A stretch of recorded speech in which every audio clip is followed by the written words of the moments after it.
It's the first day of winter and hockey day in Russia. Relax, sit back and enjoy. We got some goodies for you on this daily KHL update. Welcome to snowy Astana, Kazakhstan, where injury-riddled Boris faced top team of the East Automobilist. The visitors opened up the score in 8.5 minutes in. Stefan Da Costa blasted in off assist by Anatoly Golyshev and Nigel Dawes. Get used to the names, we're going to hear a lot from them tonight. Automobilist doubled their lead later in the period. Igor Metalurg sends it to the far post and Alexander Kucheravenko nets the 6. Boris gonna go back late in the second. Pavel Akolzin gets it over the goal line. Kevin Dahlman draws the only assist of the play. But Automobilist restored the 2-goal margin just over a minute later. Nigel Dawes carries it in on a 2-on-1 rush and scores on his former team. 33 seconds later, Da Costa passes it to Dawes, further to the hashbacks to Anatoly Golyshev, and he scores with 13s to make it a 4-1 hockey game. Less than 3 minutes into the third period, Da Costa scores his second of the night and 15th of the season. Golyshev and Dawes with the assists. Soon after that, Artyom Gureyev gains the zone, skates down the left wing, shoots from a 4 angle, and that pulls Dominik Grochovina. Boris swapped Grochovina for Henrik Karlsson, but Automobilist scored him as well a few minutes later. This time, Nigel Dawes converts in a power play for his second of the game as well. Curtis Bolk sweetens the pill a little bit for Boris late in regulation, but it changes nothing in the big picture. Automobilist get a stellar performance from the top line and they take it 7-2 on the road.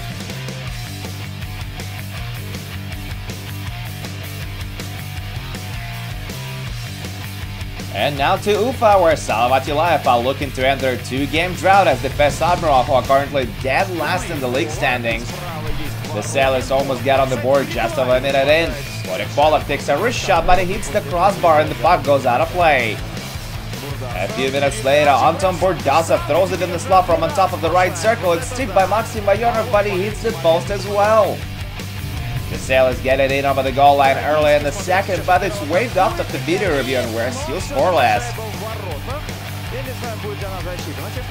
Admiral get one that counts a little later as Alexander Chernikov gets the puck in the slot and he has no trouble beating Andrei Koreyev. Salavat tied up with a power play marker late in the period. Philip Larsen snipes it home from the point and that's the first goal for Salavat in 3 games.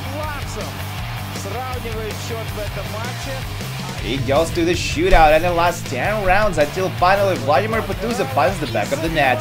Salavat Ulayev was the 3rd in a row while Admiral win their 3rd game out of the past 4. 2-1 shootout is your final.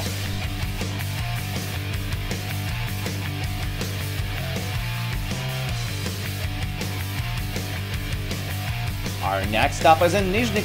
The Bulls are taking on struggling Severstal tonight. And the visitors strike first, just at 10 minutes in. Alexander Sherbina whistles it past Ilyuzhov. Neptikimik bring it back to even early in the second. Mikhail Rokhama skates to the high slot and wrists it in for his 6th of the year.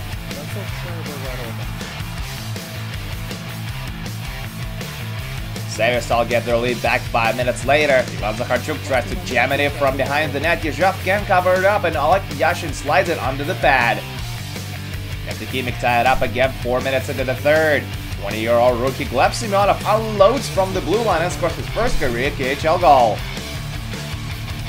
Soon after that, Rafael Bikmulin sends it in from the slot, but it's waved off immediately by the official as the net was dislodged. No goal. Severstal winning in regulation. With less than 3 minutes remaining on the clock, Yashin beats captain Maxim Rubin in front of the net and Rubin scores. The skipper ends Severstal's 7-game losing streak and head coach Andrei Razin gets his first win with the new team. 3-2 is your final on this one.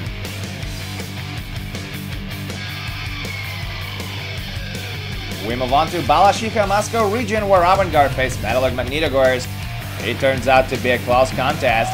Pick it up from the second. Nikolai Kulemin chips it into the zone. Andrei Chigosov takes a shot. Igor Bobkov stops it, but he loses sight of it. Kulemin tries to bury it, but Bobkov makes another save. The Hawks get on the board soon after that. Sergei Shirokov skates through the middle of the ice, shoots and scores. That's his 15th goal of the season, and Avangard lead 1-0. Magnitka tied up middle to the period. Sergei Mazakin whams it home on a power play from his favorite spot. Mazakin has a great chance to give his team the lead before the intermission, but Igor Bobkov snatches his wrister with the glove. The winning goal comes midway through the third period. Bakarinin snaps it past Baka for his spells of the year, while Dennis Rasmussen and Mikhail Bulovs draw the assists. That's how she wrote for this one. Metalurg win their fourth in a row to take it 2-1 on the road.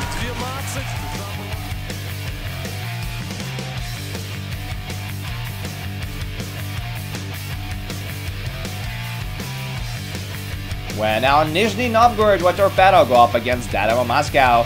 Home team gets on the board midway through the first. Mikhail Smolin jumps to the slot and scores his second of the year.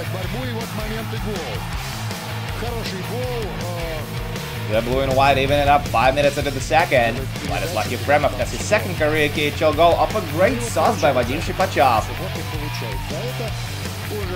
Torpedo regained the lead late in the period. Dennis Parshin dances into the zone, sends it to the other side of the ring to Damir Zafarov, toe drag a wrister, and it's in the back of the net. 2-1 after 40. Dynamo get their second of the night midway through the third. It comes on a power play. Kovarlitsky feeds Andrei Alexeyev, and Alexeyev scores from the hash marks. 2 minutes later, Dynamo get a 2-man advantage, and they make it count. Shipachov slides it to Alexeyev, and he roughs it past Stanislav Golivov. That's gonna do it.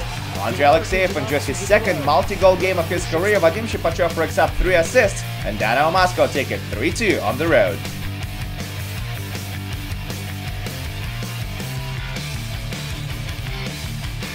Next on the menu, a huge rivalry game. It's taking place in Moscow. Spartak plays them up against Red Hot Red Army. And they give the fans quite a show. The Red and Blue score 6 minutes in. Maxim Shelunov one-times at home on a power play. But Spartak tied up less than 5 minutes later. And World Cup hero Anton Zlobin makes a great pass to the hash marks, and Anatoly Nikonsev fires it home. That's his 4th goal in 5 games. The red and white get on the lead before the intermission. First Dalugaic and Mark Tushkarsov set up Ilya Zubov for his 6th of the season. Red Army get back even 4.5 minutes into the second as they come out on a power play again. This time Mikhail Grigorenko finds the back of the net. They had to review the play, but it did count in the end. And they get another power play tally just a few minutes later. Kaprizov finds the loose puck in front of the net and he slides it in. A little later, Klas Dalbek shoots from the blue line. Alexander Trushkov gives up a rebound and anti-legging pass to Alexander Popov, and Popov scores his 3rd of the year to make it a 4-2. Spartak get back to within 6 minutes into the third as Yaroslav Deblenko wires it home from the high slot. There's plenty of time on the clock, but Spartak failed to find the equalizer, and Red Army extend their winning streak to 15 games. Red Army beats Spartak for the 13th consecutive time. 4-3 is your final.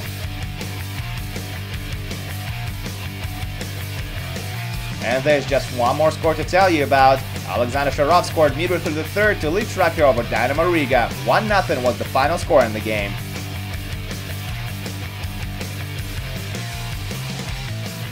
That's it for the KHL update, but do come back tomorrow for 2 more games. Vitis will face Dynamo Minsk while Joker will take on Slovan. My name is Andreas Sachenko, thank you guys so much for watching, and I'll see you again soon.